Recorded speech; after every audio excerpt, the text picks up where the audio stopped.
Hello my friends and welcome back. Thank you very much for being with me again today. It is always a pleasure when you see, for instance, a sports person or a musician having in their heads, in their head, more than just the basketball or the soccer ball or a guitar or a microphone. And it's always refreshing. In this case, we have a Pink Floyd member, Roger Waters. Mr. Waters, he had a little run-in with CNN a while ago, on 8th of August 2022, and he spoke with this weasel from CNN, proper weasel, original weasel, but very rude weasel. So not a scared weasel, a weasel with chutzpah. That guy's name is Michael Smekornish. I watched him dealing with a friend of mine, not a friend of mine, but a person I admire, Stephen Cohen, a Jewish American scholar in Russian studies. He died, as I said, many times, 1 or 2 years ago. Very intelligent. Listen to Stephen Cohen. Fantastic guy. Fantastic. And this guy was the weasel when he interviewed him. He got the professor off his balance just by being rude and stupid. Then it's okay. Roger Waters put him in his place and told him, go and read, you don't know shit. And he was like, okay. So now Mr. Waters hits back. I have this article from Consequence, that's the name of wherever I got it from, by Eddie Fu, F-U, not that, Fu, that's his name, or her, I don't know, from September 6, 2022. This is the title. Roger Waters encourages Ukraine to surrender territory in open letter to First Lady. Wow, I think that's going to be kicked out of all the labels now. The post Roger Waters encourages Ukraine to surrender territory in open letter to First Lady appeared first on Consequence. Wannabe geopolitical expert. So you already know that these guys don't like Waters. So they are on the other side. Wannabe geopolitical expert. How you become an expert? Reading.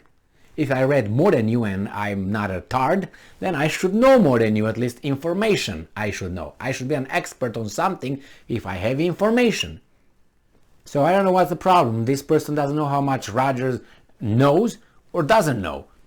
But wannabe geopolitical expert Roger Waters has once again offered his opinion about the war in Ukraine. Why not? Writing an open letter to the country's First Lady, Olena Zelensky, with a suggestion that she help persuade her husband to stop the slaughter by working towards a ceasefire with Russia at the expense of two eastern regions. The open letter was posted on Facebook in response to Zelensky's recent interview with BBC during the sit-down. But she is a wannabe expert, or she is an expert? Because she just takes it from a guy who's a comedian. So is she an expert, but Roger is not an expert?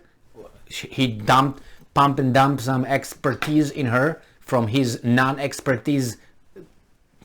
Make me, go, I don't like that. Anyway, I have to. During the sit-down, she spoke about the human cost of war after being asked what message she had for British people about rising energy bills due in part to the impact of Russia's invasion of Ukraine. And she said, people must understand rising energy costs are not coming through the Western support to Ukraine, she explained.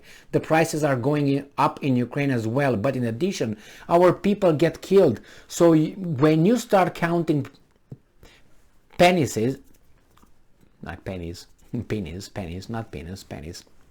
pennies on your bank account or in your pocket, we do the same and count our casualties. All right, pathos, no brains. But anyway, she just tries to blame you guys for not willing to support them and be hurt and hurt your kids for them. That's what it is. Zelensky added, if the support is strong, this period will be shorter. Shut up. In his note, the former Pink Floyd member, wannabe geopolitical analyst or whatever expert, says his heart bleeds for all the Ukrainian and Russian families affected by the war, before reiterating previous criticism of the West's role in providing support to Ukraine. He then speculated that the best strategy was to seek a different note. He's not speculating, that's his opinion or assessment. But you see what kind of words these guys use for her and for him. And I'm quoting, if by support for Ukraine you mean the West continuing to supply arms to the Kiev government's armies, I fear you may be tragically mistaken, Waters wrote. Throwing fuel in the form of armaments into a firefight has never worked to shorten a war in the past, and it won't work now, particularly because in this case most of the fuel is being thrown into a fire from Washington, D.C., which is at a relatively safe distance from the conflagration, and B, because the fuel throwers have already declared an interest in the war going on for as long as possible. Is this logical? I think so. He continued by saying President Volodymyr Zelensky's previous stated good intentions could offer a different outcome for people like you and me who actually want peace in Ukraine. Waters went on to reference Zelensky's 2019 election campaign promises, in which he vowed to end the civil war in the east and bring peace to the Donbass and partial autonomy to Donetsk and Lugansk. Did you hear that? Partial autonomy to Donetsk and Luhansk. And ratify and implement the rest of the body of the Minsk II agreements. Zelensky, one can only assume, he says, that your husband's electoral policies didn't sit well with certain political factions in Kiev, and that those factions persuaded your husband to diametrically change course, ignoring the people's mandate, Waters added. Sadly, your old man agreed to those totalitarian, anti-democratic dismissals of the will of the Ukrainian people and the forces of extreme nationalism that had lurked malevolent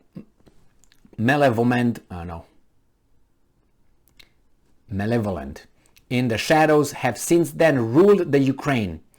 They have also since then crossed any number of red lines that had been set out by quite clearly over a number of years by your neighbors, the Russian Federation, and in consequences they, the extreme nationalists, have set your country on the path to this disastrous war. Wow! The Minsk agreement sought the end to the Donbass war between the Ukrainian government and Russian-backed separatists in the past, prior to invading Ukraine in late February. Now they are telling us what to believe about this. They do the spin because it's the last two paragraphs where they cover for whatever. So I'm not going to read that, because it says, during a recent interview with CNN, Waters explained why he labeled Joe Biden a war criminal and criticized NATO for focusing Russia's hand. His "This is not a drill" tour runs through mid-October. Tickets are available here. Okay, so what this guy said over there, I think was very, as Obama would be, articulated and informative and factual. He is wannabe the geopolitical expert. I think he knows more than the person who wrote the article, or Zelenskaya, Zelenuna. I think he knows more than that. What he said was, I think, reality, not, fiction as is depicted to us. And I want to see her answer to this. What is she going to say? And I didn't know that he could be so articulated in expressing his thoughts about the Minsk agreement too, and what Zelensky promised during his campaign. So it seems like the guy is very well informed, because he says certain things over there that I'm really not impressed because I think he's an idiot, but I'm impressed because he knows there's like, I don't know, I know that, tomorrow is what, Wednesday. That's why. And this guy became very much appreciated in my heart, and because of his thoughts. Not because he's attacking this or he's attacking that or he's wannabe. No, he's not an idiot, and he is interested. He read about, he's current with his information, and he knows the chronology of events, which is very important to know it and to use it, and he does it. Thank you very much for being with me again today. Stay strong, stay smart, look for the truth, and be just.